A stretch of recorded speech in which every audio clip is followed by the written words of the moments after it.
Hello बच्चों, आज का हमारा जो टॉपिक है वो जो थर्ड यूनिट है इलेक्ट्रोकेमिस्ट्री, उसमें लास्ट टाइम खराक्श लॉ किया था, उसके ऊपर बेस्ड न्यूमेरिकल्स हैं। ओके, तो खराक्श लॉ के ऊपर बेस्ड न्यूमेरिकल्स हम करते हैं। इसमें क्या है, देखिए इसके ऊपर बेस्ड फर्स्ट प्रॉब्लम क्या है कि if the molar conductivity at infinite dilution. Okay, Kohlrausch law जो था वो इनफाइनाइट डाइल्यूशन के ऊपर बेस्ड था। Infinite dilution of NaCl, HCl, CH3COONA are this and this respectively. What will be that acetic acid? इनका क्या दिया हुआ है, मोलर कंडक्टिविटीज दी हुई है। किसकी दी हुई है? NaCl की, HCl की और सोडियम एसिटेट की। इन सब की मोलर कंडक्टिविटीज दी हुई है और ये कहा है, ये बताइए कि एसिटिक एसिड की मोलर कंडक्टिविटी क्या होगी। ओके, तो according to Kohlrausch law acetic acid की अगर हम वो निकालें, according to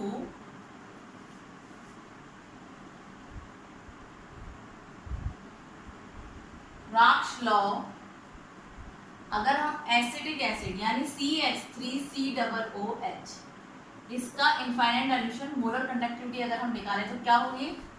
lambda naught MCH3COO negative plus MH positive, यही होगी भाई। ठीक है, ये अपने आयन में ऐसे ब्रेकडाउन होगा तो इस आयन की molar conductivity at infinite dilution and H positive के molar conductivity at infinite dilution. Okay, but हमें क्या क्या दिया हुआ है, हमें गिवन क्या क्या है, यहाँ पर गिवन है हमें किसकी मोलर कंडक्टिविटी गिवन है? NaCl उसकी कितनी है बेटा? NaCl की 126.4 साइमन सेंटीमीटर स्क्वायर पर मोल, ये यूनिट होती है इसकी। ओके, और उसके बाद है HCl की कितनी है? 425.9 पर मोल। ओके, उसके बाद किसकी दी हुई है हमें? Sodium acetate Na is equal to 91.0 siemens centimetre square पर मोल। ओके, ये सब हमें गिवन है। ये क्या है, हमें ये सारी मोलर कंडक्टिविटीज हमें दी हुई है। अगर हमें एसिटिक एसिड का निकालना है, मोलर कंडक्टिविटी हमें किसकी निकालनी है? एसिटिक एसिड CH3COOH की निकालनी है। उसके लिए हम क्या करेंगे भाई? CH3COOH के लिए ये CH3COO और ये H, ठीक है। Na और Cl इसमें एक्स्ट्रा है तो NaCl का हम क्या कर देंगे, इसमें से माइनस कर देंगे। CH3COO ये है, H ये है, CH3COOH हो जाएगा। और इसमें Na और Cl भी है, इन दो क्या है? Na और Cl, तो इसलिए हम मोलर कंडक्टिविटी NaCl की दोनों में से माइनस कर देंगे। तो हम इन दोनों को ऐड करके उसमें से NaCl क्या कर देंगे? सब्ट्रैक्ट कर देंगे। ओके, तो क्या होगा?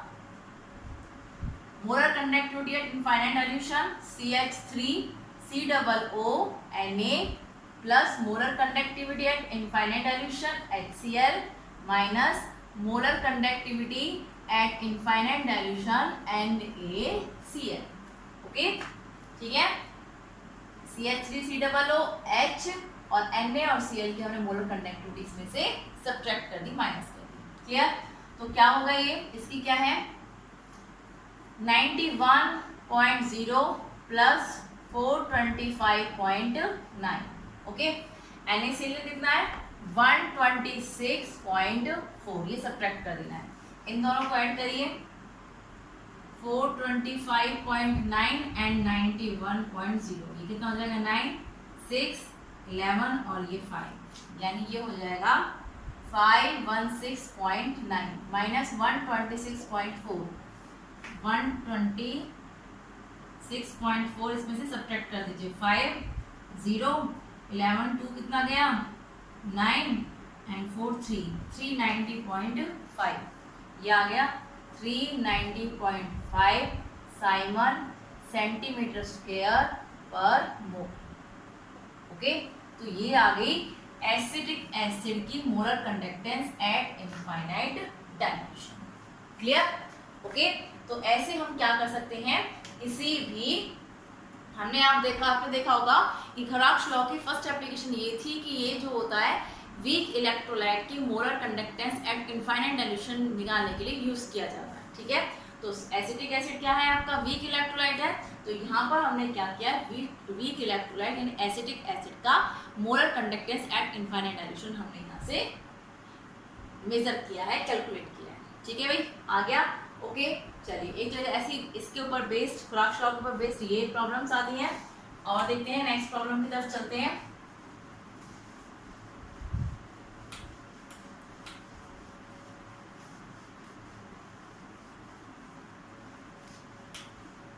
नेक्स्ट प्रॉब्लम में क्या दिया हुआ है, second, molar conductivity at infinite dilution NH4Cl is equal to 129.8 Simon पर सेंटीमीटर स्क्वायर पर मोल। ओके, नेक्स्ट किसका दिया हुआ है, NaOH इज इक्वल टू इसका कितना दिया हुआ है, 217.5 साइमन सेंटीमीटर स्क्वायर पर मोल। क्लियर। नेक्स्ट इसका मोलर कंडक्टेंस दिया है इनफाइनाइट डाइल्यूशन NaCl, इसका दिया हुआ है NaCl, ये कितना दिया हुआ है 108। ओके, 108 साइमन सेंटीमीटर स्क्वायर पर मोल, ये इसका दिया हुआ है NaCl का। अब क्या कहा है इसमें, if the molar conductivity of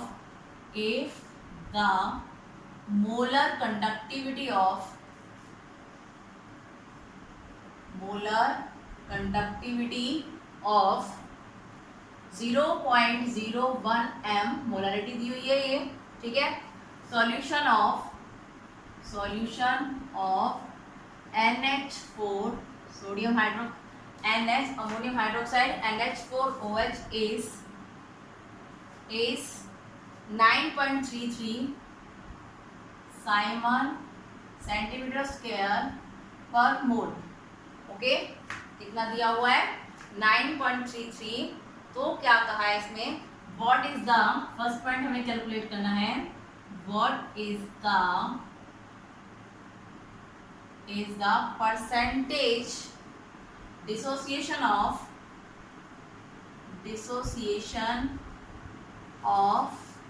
NH4OH at this dilution,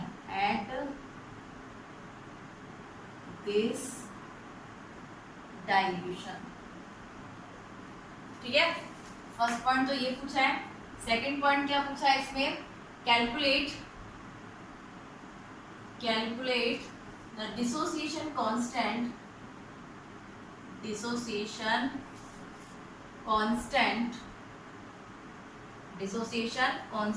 of NH4OH। Clear. चलिए आप देखते हैं हमें इसमें क्या क्या करना है और क्या क्या दिया हुआ है। चलिए, ये तीन हमें molar conductance at infinite dilution दिए हुए हैं, NH4Cl, NaOH एंड NaCl का। क्लियर। मोलरिटी दी हुई है यहाँ पर 0.01 m NH4OH की। एस मोलर कंडक्टिविटी इसकी क्या दी हुई है, मोलर कंडक्टिविटी दी हुई है 9.33 साइमन पर सेंटीमीटर स्क्वायर पर मोल। अब ये बताना है इसका डिसोसिएशन कांस्टेंट का परसेंटेज कितना है, सोडियम हाइड्रोक्साइड अमोनियम हाइड्रोक्साइड का, और इसका डिग्री ऑफ डिसोसिएशन बताना है। ठीक है, डिसोसिएशन कांस्टेंट का परसेंटेज बताना है, डिसोसिएशन कांस्टेंट निकालना है, डिग्री ऑफ डिसोसिएशन का परसेंटेज बताना है। Clear.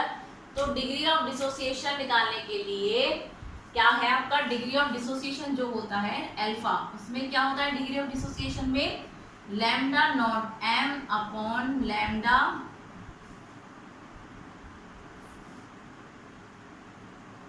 Molar conductance at concentration C, molar conductance at infinite dilution, यही होता है। ठीक है, अब हमें ये तो गिवन है, ये दिया हुआ है हमें ये। ठीक है, अब हमें इनफाइनाइट डाइल्यूशन पर मोलर कंडक्टेंस निकालना है, किसका, NH4OH का। ठीक है, किसका निकालना है, अमोनियम हाइड्रोक्साइड का।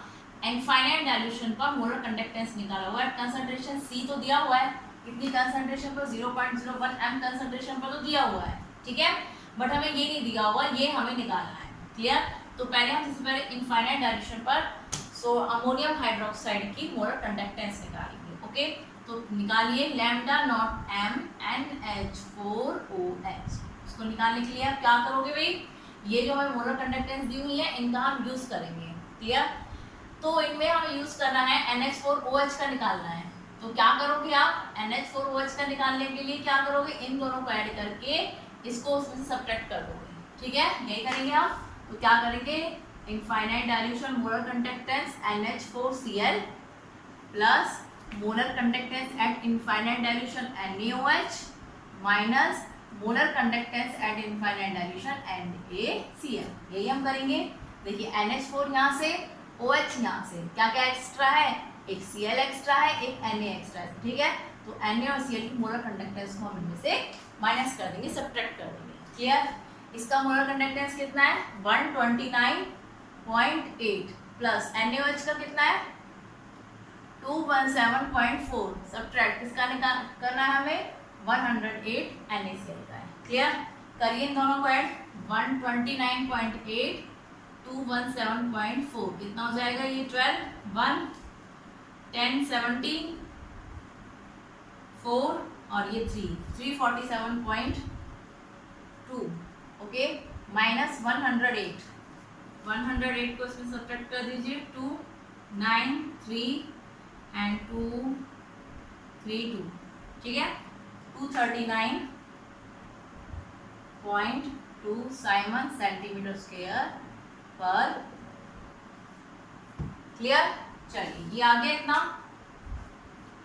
अब ये आ गया हमारा एट इनफाइनाइट डाइल्यूशन। अब हमें क्या निकालना है, डिसोसिएशन परसेंटेज निकालना है डिसोसिएशन का। तो डिग्री ऑफ डिसोसिएशन क्या होता है बताएं, अल्फा। फर्स्ट पॉइंट में हमें क्या निकालना है, अल्फा। अल्फा क्या होता है, molar conductance at concentration C, molar conductance at infinite dilution. Concentration C पे कितना है हमारा 9.33 अपॉन इनफाइनाइट डाइल्यूशन कितना है 239.2। ओके, इन दोनों को जब हम सॉल्व करेंगे तो ये आ जाएगा, इन दोनों को सॉल्व करके 0.0392। ओके, ये इसको क्या आ जाएगा, इसको सॉल्व करके इतना आ जाएगा। बट हमें क्या निकालना है, परसेंटेज निकालना है डिग्री ऑफ डिसोसिएशन का। क्या निकालना है, परसेंटेज निकालना है डिग्री ऑफ डिसोसिएशन का। तो परसेंटेज निकालने के लिए हम क्या करेंगे, जो आपका ये डिग्री ऑफ डिसोसिएशन आया है 0.0392, इसको क्या करोगे 100 से multiply. Okay, 100 0.0392 is equal to 3.9, यही हो जाएगा 3.92%। क्लियर? तो ये हो गया आपका percentage of degree of dissociation. Second point में क्या पूछा है आपसे, डिसोसिएशन कांस्टेंट पूछा है। सेकंड पॉइंट में क्या पूछा है हमसे, डिसोसिएशन कांस्टेंट। चलिए अब डिसोसिएशन कांस्टेंट निकालते हैं इसका। सेकंड पॉइंट पे निकालना है आपको डिसोसिएशन कांस्टेंट, दैट मींस के क्या होता है C alpha square 1 minus alpha, यही फॉर्मूला होता है। C मतलब कंसंट्रेशन, कंसंट्रेशन हमको यहाँ पे गिवन थी 0.01। ओके, यही कंसंट्रेशन गिवन थी हमें क्वेश्चन में। और अल्फा कितना है आपका, अल्फा कितना आया आपका, यह है इनटू में 0.0392, ये है आपका अल्फा 0.0392, इसका स्क्वायर अपॉन में 1 माइनस 0.0392। ओके, जब आप इसे सॉल्व करोगे, इसको सॉल्व करके आपका आएगा 1.58 into 10 raise to power minus 5। Okay, ये आ जाएगा आपका K, dissociation constant at concentration C। KC को रिप्रेजेंट करते हैं। क्लियर? ओके, तो ये क्या है आपका डिसोसिएशन कांस्टेंट, और ये आया आपका डिग्री ऑफ डिसोसिएशन का परसेंटेज आया 3.92%। ओके, इस तरह के क्वेश्चंस भी आपसे पूछे जा सकते हैं। क्लियर? ओके, चलिए अब हम चलते हैं हमारे नेक्स्ट न्यूमेरिकल की तरफ, जो हमारे रिलेटेड है फैराडे लॉ से। फैराडे लॉ किया था हमने, Faraday's first second law. How many coulombs are required, question third है आपका, how many coulombs are required to deposit to deposit 50 gram of aluminium, 50 gram of aluminium when the electrode reaction is, when the electrode reaction is, क्या है electrode reaction? Aluminium 3 positive gain 3 electrons form Al। Okay, यही है। चलिए ये आपका statement है। चलिए देखते हैं इसमें क्या करना है हमें। इसमें पूछा है कि कितने कूलम्ब चाहिए deposit of 50 gram aluminium, 50 gram aluminium को डिपॉजिट होने के लिए कितने कूलम्ब्स रिक्वायर्ड हैं, जबकि इलेक्ट्रोड रिएक्शन क्या है आपकी, ये है aluminium 3 positive gain 3 electrons form aluminium. Clear? अब हमको पता है कि जो आपका 1 मोल ऑफ एल्यूमिनियम है, 1 मोल किसी का भी जो होता है कितना होता है, उसके मास नंबर के बराबर होता है। ये आपने करा होगा 1 मोल ऑफ एल्यूमिनियम। आपको फेराडेज में बताया था, आपको 1 मोल ऑफ इलेक्ट्रॉन कितने होते हैं, किसके कितने कूलम्ब्स के बराबर होते हैं?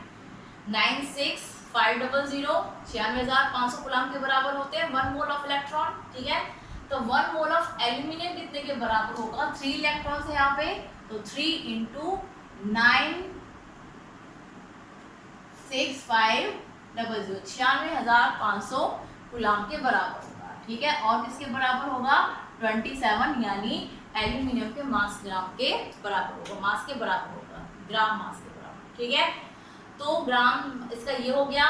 तो अब क्या है आपका, जो आपको ये वाली जो फर्स्ट लाइन है ये आपको ध्यान में रखनी है कि 1 मोल ऑफ एल्यूमिनियम, आपको पता है कि फेराडे लॉ क्या, फेराडे क्या होता है, फेराडे क्या होता है भाई, क्या होता है? 96,500 कूलम्ब के बराबर होता है 1 फेराडे। ठीक है, और क्या होगा आपका 1 मोल ऑफ इलेक्ट्रॉन किसके बराबर होता है? 1 mole of electron is equal to 96,500 coulomb के बराबर होता है। ठीक है, तो 1 मोल ऑफ एल्यूमिनियम किसके बराबर होगा? एल्यूमिनियम 3 पॉजिटिव चार्ज होता है, 3 इलेक्ट्रॉन्स का इसमें लेन देन होता है, तो 3 × 96500 यानी 96,500 जो कि 1 फेराडे के बराबर होता है कूलम्ब। और आपको पता है 1 मोल ऑफ एल्यूमिनियम क्या होगा? 27 ग्राम के बराबर भी होता है। ठीक है, ये तीनों बराबर होते हैं आपस में। चलिए, अब आपसे कहा गया है कि 50 ग्राम ऑफ एल्यूमिनियम को डिपॉजिट होने के लिए कितना कूलम्ब चाहिए। ठीक है, तो 50 gram of aluminium, 50 gram of aluminium required charge is equal to कितना चाहिए उसको? 3 × 96,500 coulombs. Okay, required electricity, electricity कितने कूलम्ब्स चाहिए? क्लियर? चलिए, तो 1 ग्राम ऑफ एल्यूमिनियम को डिपॉजिट कितनी इलेक्ट्रिसिटी चाहिए? 3 × 96,500 अपॉन 50 50 एंड कितने का पूछा है आपसे? ये 27 है। 27 कितने का पूछा है आपसे? 50 ग्राम के लिए पूछा है। कितने के लिए पूछा है? 50 ग्राम के लिए। तो 50 ग्राम के लिए क्या आएगा? 3 × 96,500 27 × में 50। ठीक है, 27 gram of aluminium required electricity. इसको डिपॉजिट होने में कितनी इलेक्ट्रिसिटी चाहिए? इतनी इलेक्ट्रिसिटी चाहिए, क्योंकि एल्यूमिनियम जो है इतने कूलम्ब्स के बराबर है, इतनी इलेक्ट्रिसिटी चाहिए। ठीक है, तो 1 को कितनी चाहिए? अपॉन में हो जाएगा ये, और हमसे पूछा कितने के लिए? 50 के लिए, तो 50 के लिए चाहिए क्या कर दो? 50 से मल्टीप्लाई कर दो। ठीक है, इसको जब आप सॉल्व करोगे तो उसको सॉल्व करके आएगा 536,111।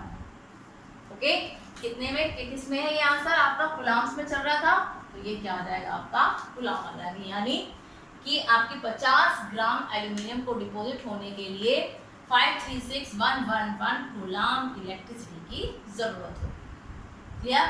ओके, ये जो क्वेश्चन है कई बार पूछा जा चुका है, ये इसी टाइप के क्वेश्चन इसमें से पूछे जाते हैं। चलिए, ये तो इसमें कूलम्ब से पूछा है कि इलेक्ट्रिसिटी की जरूरत जो है, रिक्वायरमेंट जो है कूलम्ब्स में कितनी होगी, हाउ मैनी कूलम्ब्स। आपसे फेराडे में पूछ सकता है हाउ मैनी फेराडे। ठीक है, तो फेराडे में भी देखते हैं एक दो क्वेश्चंस कि फेराडेज का आप कैसे निकालें।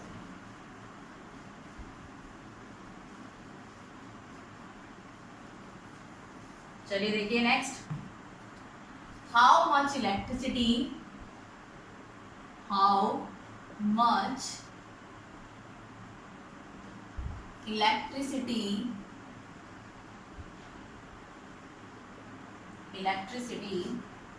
in terms of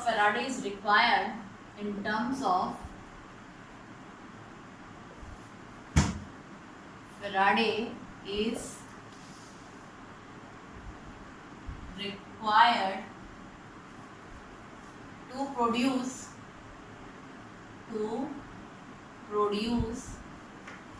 फर्स्ट है आपका 20 gram of calcium, 20 gram of calcium Ca from molten CaCl2. Okay, चलिए सेकंड क्वेश्चन है आपका 40 gram of aluminium, 40 gram of aluminium from molten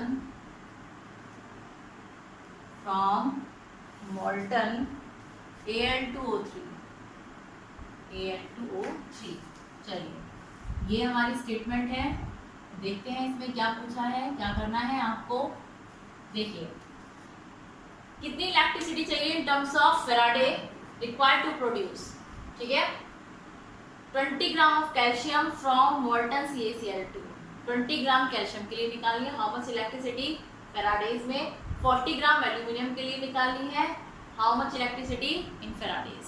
clear? तो चलिए हम सबसे पहले फर्स्ट पॉइंट करते हैं 20 ग्राम कैल्शियम। तो क्या लाइन है, सबसे पहले वही स्टार्ट करोगे, 1 mole of calcium is equal to किसके बराबर होगा, कैल्शियम जो होता है, कैल्शियम पर क्या चार्ज होता है भाई, कैल्शियम कितना होता है, कैल्शियम 2 पॉजिटिव, तो क्या होगा 2 फेराडे, फेराडे होगा, फेराडे में पूछा है, इज इक्वल टू कैल्शियम का मास कितना होता है 40 ग्राम, कितना होता है 40 ग्राम। ओके चलिए 40 gram of calcium, 40 gram of calcium required electricity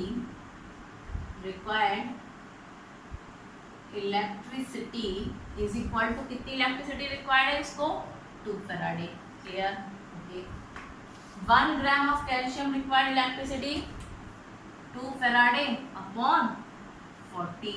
चलिए ठीक है, कितने का पूछा है 20 ग्राम का पूछा है हमसे, 20 gram of calcium required electricity 2 Faraday upon 40 into 20। Okay ये कैंसिल आउट हो गया, 2 2 4 1 अपॉन 2। ठीक है ओके, अब ये आपका 1 अपॉन 2 आ गया है, तो इसको सॉल्व करेंगे हम, तो सॉल्व करके कितना आएगा आपका, इसको 2 है, 2 से 2 कैंसिल हो जाएगा। ठीक है, तो ये आ गया आपका 1 फेराडे, कितना आ गया आपका ये 1 फेराडे आ गया। क्लियर? चलिए सेकंड पॉइंट क्या कहता है इसका, 40 ग्राम ऑफ एल्यूमिनियम, क्या कहता है 40 ग्राम ऑफ एल्यूमिनियम, सेम यही करोगे, 1 mole of aluminium is equal to, aluminium पर कितना चार्ज होता है 3 पॉजिटिव, तो क्या आएगा 3 Faraday is equal to, aluminium का मास नंबर कितना होता है 27 ग्राम के बराबर होता है। ठीक है, तो 27 gram of aluminium required electricity is equal to कितना होगा 3 फेराडे।